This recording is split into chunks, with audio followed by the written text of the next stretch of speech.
দেশব্যাপী কারফিউর নেতিবাচক প্রভাব পড়েছে রাজশাহীর আমের মোকামগুলোতে। বাগান মালিক ও ব্যবসায়ীরা জানান, দেশের নানা প্রান্তের ব্যাপারীরা আম কিনতে আসতে পারছেন না। রাজশাহী থেকেও আম পাঠানো যাচ্ছে না। এতে লোকসানের শঙ্কায় তারা। প্রতিনিধি মোস্তাফিজ রকির প্রতিবেদন, জানাচ্ছেন সাইয়েদ মাহমুদ। রাজশাহীর বানেশ্বর আমের হাটের ব্যবসায়ী মঞ্জুর আলী প্রতি বছর এই সময় রাজধানী সহ দেশের নানা প্রান্তে দিনে অন্তত 10 ট্রাক আম পাঠিয়ে থাকেন, কিন্তু এবার তার চোখে মুখে দুশ্চিন্তা। নগদের কাছে সব গ্রাহকই প্রিয়, তাই তো সারা দেশে ক্যাশ আউট চার্জ সবচেয়ে কম। বিক্রি নাই, ধরেন গাড়ি ঘোড়া নাই, লোকজন আসতে পারছে না, গাড়ি ঘোড়া আসতে পারছে না।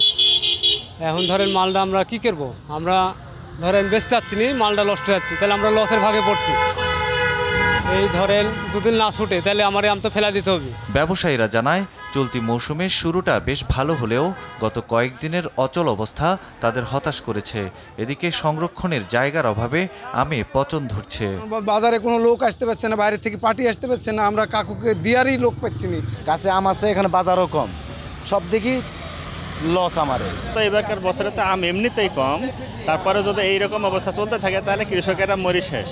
কারফিউর মধ্যে বিশেষ ব্যবস্থায় কিছু আম পাঠানো গেলেও গুনতে হচ্ছে বাড়তি খরচ। যে কারফিউর কারণে আম দাম পাননে সব কিনলো না, এই কয়েকদিনে মেলা টাকা ক্ষতির মধ্যে পড়িয়েছে। নগদের কাছে সব গ্রাহকই প্রিয়, তাই তো সারা দেশে ক্যাশ আউট চার্জ সবচেয়ে কম। ব্যাংকে টাকা তুলে দিবে, ব্যাংকের টাকা ব্যাংকও বন্ধ, টাকা পয়সার সমস্যা, ব্যাপারে আসছে না। আম কেনার লোক নাই, কুরিয়ারে অনেক দূরান্ত থেকে ভাইয়েরা আমাদের রাজশাহীরা আমে অর্ডার করে, কিন্তু সব ধরনের কুরিয়ার বন্ধ থাকার কারণে আমরা আম সরবরাহ করতে পারছি না। রাজশাহী কৃষি সম্প্রসারণ অধিদপ্তরের তথ্য অনুযায়ী চলতি মৌসুমে জেলায় আম বিক্রির লক্ষ্যমাত্রা 1500 কোটি টাকা।